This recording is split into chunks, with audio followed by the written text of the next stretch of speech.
ఇద్దరు కలిసి అసలు ఒక సినిమా ఒప్పందం చేసుకున్నారు. ఆ సినిమా వివాదం ఏంటి అసలు?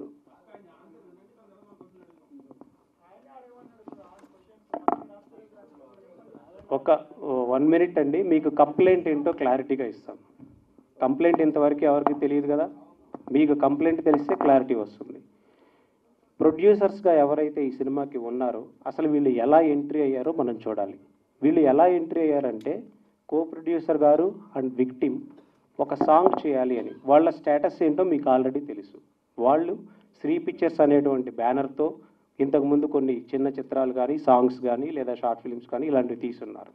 అండ్ విక్టిమ్ ఎవరైతే ఉన్నారో 2014 నుంచే తన యాక్టింగ్ ఫీల్డ్లో ఉన్నారు. అండ్ బొంబాయిలో కూడా కొన్ని సీరియల్స్ చేశారు, ఇప్పటికీ అవి మనకు వస్తూనే ఉంటాయి. And Bigg Boss celebrity. ఈ శ్రీ పిక్చర్స్ని 2019లో ఎస్టాబ్లిష్ చేశారు. ఎస్టాబ్లిష్ చేసిన తర్వాత ఒక సాంగ్ తీద్దాం. ఇప్పుడు హర్ష సాయి అనే వ్యక్తి ఇండియాలోనే నెంబర్ 1 యూట్యూబర్గా ఉన్నాడనేది మనందరికీ తెలిసిన విషయమే. సో ఒక సాంగ్ తీద్దామనే ఉద్దేశంతో ఒక మీడియాలో ఉన్నటువంటి ఒక యాంకర్ ద్వారా వెళ్ళి కలవటం జరిగింది. కలిసిన సందర్భంలో ఈ హర్ష సాయి అనేటువంటి వ్యక్తి ఒక 2-3 సిట్టింగ్స్ ఐటీసీ కోహినూర్స్లో ఇలా అయిపోయిన తర్వాత వీళ్ళ ఫినాన్షియల్ బ్యాక్గ్రౌండ్ని వెరిఫై చేసుకోవడం జరిగింది. నా దగ్గర ఒక స్టోరీ లైన్ ఉంది. ఈ స్టోరీ లైన్తో మనం సినిమా తీస్తే మీరు ప్రొడ్యూసర్స్గా ఉండి, నేను డైరెక్టర్గా ఉండి, నేను హీరోగా ఉండి, అండ్ విక్టిమ్ ఎవరైతే ఉన్నారో తను ప్రొడ్యూసర్గా అండ్ హీరోయిన్గా ఉంటే ఇది చాలా పెద్ద సక్సెస్ అవుతుంది అని తన డెబ్యూ మూవీని శ్రీ పిక్చర్స్ ద్వారా తీయాలనే ఉద్దేశంతో అతను వచ్చాడు. సో మనం అతని క్యారెక్టర్ అనాలిసిస్ మనం చేసుకుంటే, ఒక పేదవాడికి ఒక బార్బర్ని మిలీలియర్ చేయాలి అంటే అతని వీడియోస్ మీరు చూసుంటారు. ఎంత బ్యాక్గ్రౌండ్ వెరిఫై చేసుకుంటాడండి? వాళ్ళ టీంని పంపించి అతని ఫినాన్షియల్గా అతను ఏంటి, నిజంగా పేదవాడా కాదా, ఇన్ని వెరిఫికేషన్స్ చేసుకుంటాడు. ఎస్, చూశానండి. ఏ ఊరండి? బార్బర్ని మిలీలియర్ చేసే వీడియో మీరు చూసారా?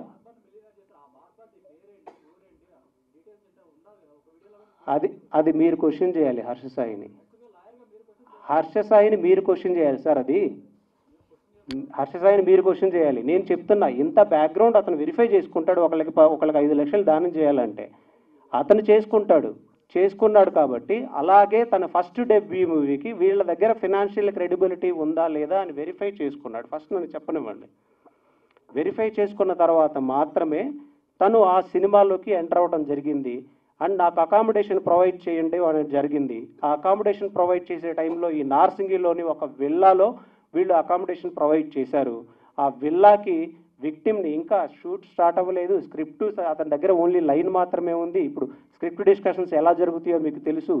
సో విక్టిమ్ని రమ్మని చెప్పడం, అక్కడికి వచ్చిన తర్వాత విక్టిమ్తో పాటు అతను ఆల్కహాల్ కానీ ఇలాంటి డ్రింక్స్ అన్కాన్షియస్ స్టేజ్లోకి తీసుకొని డ్రింక్స్ ఇవ్వడం, తర్వాత తను కొన్ని మన నోటితో చెప్పలేనటువంటి అంటే కొన్ని నగ్న చిత్రాలు తన అన్కాన్షియస్ స్టేజ్లో తీసి తన కెమెరాలో బంధించడం, తన కెమెరాలో ఉంచడం, ఆ తర్వాత తన మీద లైంగిక దాడి ఇలాంటివి చేయడం, తర్వాత అవి చూపిస్తూ బ్లాక్మెయిల్ చేయడం.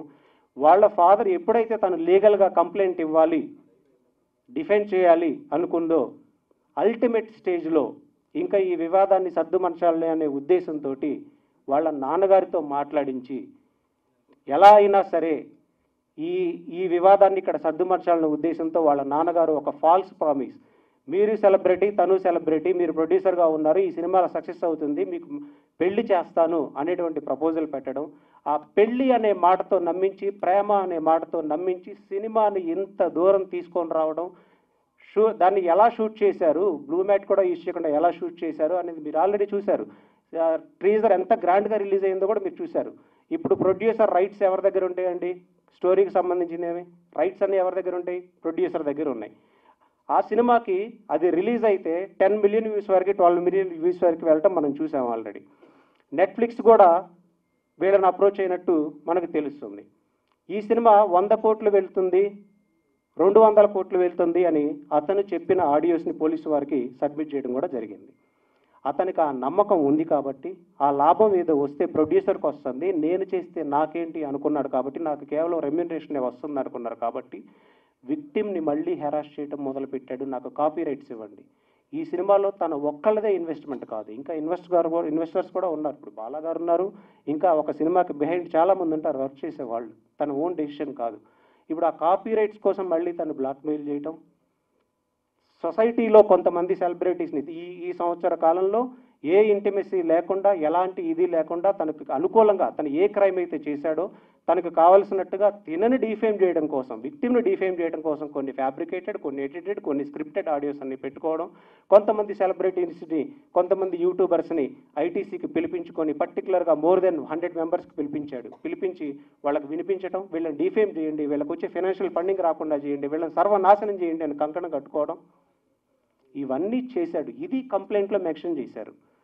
దీన్ని మిస్లీడ్ చేయడం కోసం, మీడియా సంస్థలకి మిస్లీడ్ చేయడం కోసం 2 కోట్ల కోసం ఫైల్ చేసిన అటువంటి బాధితురాలు 2 కోట్లు మోసం చేశాడు అని ఉంటూ ఎక్కడ కంప్లైంట్లు లేదండి. అసలు జరిగిన విషయం ఇది.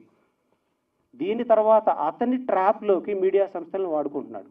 లీడ్ అతనే ఇస్తాడు ఇన్ఫర్మేషన్. మిమ్మల్ని మిస్లీడ్ చేయడానికి కూడా యూజ్ చేస్తూ ఉన్నాడు. నార్సింగ్ పోలీస్ స్టేషన్లో కేసు నమోదైంది. దాదాపు 1 నెల రోజులు గడుస్తుంది. అయినప్పుడు కూడా ఆయన దేశం విడిచి వెళ్ళిపోయారని మీరు చెప్తున్నారు. ఇప్పటికే పోలీసులు లుక్అవుట్ నోటీసులు జారీ చేశారు. పోలీసులు ఏం చెప్తున్నారు అసలు? ఈరోజు పోలీసు వారితో క్లియర్గా మాట్లాడడం జరిగింది. అతను దేశం వదిలిపెట్టి పారిపోయాడు. లుక్అవుట్ నోటీసులు కూడా జారీ చేశారు. నిన్న వాళ్ళ తండ్రి గారికి అండ్ ఇమ్రాన్ అనే ఇంకొక యూట్యూబర్కి యాంటిసిపేటరీ బెయిల్ కోసం వాళ్ళు వేసుకోవడం వాళ్ళు జరిగింది.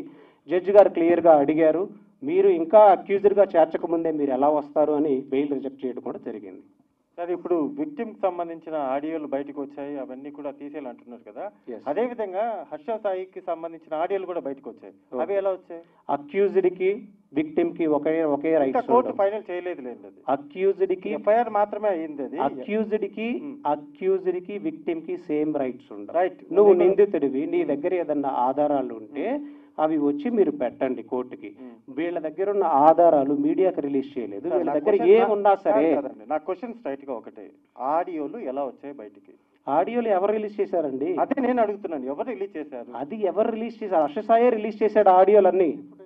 కాదు సార్, ఇప్పుడు విక్టిమ్ కి సంబంధించినటువంటిది ఏదైతే ఉందో ఆడియోలన్నీ కూడా బయటికి వచ్చాయి, హర్ష సాయి రిలీజ్ చేశారని మీరు చెప్పారు ఇప్పుడు. ఎస్. సో అదే విధంగా హర్ష సాయికి సంబంధించిన ఆడియోలు కూడా బయటకు వచ్చాయి. ఓకే. వీడియో కూడా ఒకటి బయటకు వచ్చింది. ఓకే. అది ఎలా వచ్చాయి? ఎవరు వచ్చారు? మేబీ ఏ థర్డ్ పర్సన్ అయినా రిలీజ్ చేయొచ్చండి. హర్ష సాయి బెట్టింగ్ మాఫియాలో ఇన్వాల్వ్ అయ్యి ఉన్నాడు. వీళ్ళ దగ్గర కూడా కొన్ని ఉంటాయి కదా. ఇప్పుడు అదే విషయం మీద యువ సామ్రాట్ అనే వ్యక్తి 6 నెలల నుంచి సంవత్సర కాలం నుంచి ఫైల్ చేస్తూ ఉన్నాడు. అతని మీద 3 తప్పుడు కేసులు హర్ష సాయి పెట్టించగలిగాడు ఈ బెట్టింగ్ యాప్ సంబంధించి. అతను చేసి ఉండొచ్చు కదా, మనం చెప్పలేము ఎలా చేశారనే దాని గురించి. కానీ ఇతను తన టీమ్స్ తోటి, పర్టికులర్గా భరత్ అనే వ్యక్తితోటి, రియాజ్ అనే వ్యక్తితోటి, ఇప్పుడు సీసీటీవీ కెమెరాస్లో ఎక్కడెక్కడ వీళ్ళు మీట్ అవుతున్నారు ఏంటి అనేది అవుతుంది, మొత్తం తీస్తూ ఉన్నారు బయటికి. సో అలా వస్తాయి బయటికి. అండ్ మేము ఇవ్వాల్సిన ఎవిడెన్స్ అంతా పోలీసు వారికి సబ్మిట్ చేశారు విక్టిమ్ సైడ్ నుంచి. మాకు ఒకవేళ మీడియాలో రిలీజ్ చేస్తే దానికి క్రెడిబిలిటీ ఉండదు ఫస్ట్. ఇప్పుడు సినిమా వర్త్ ఎంత సార్? మొత్తం ఈ సినిమాకి సంబంధించి ఏదైతే ఇప్పుడు సినిమా గొడవ జరుగుతుందో మొత్తం దానికి సంబంధించిన మొత్తం వర్త్ ఎంత ఉంటుంది? అది ఆ సినిమాకి సంబంధించిన డీటెయిల్స్ మొత్తం కో ప్రొడ్యూసర్ గారు ఆయన చెప్పండి. అదే సినిమాకి సార్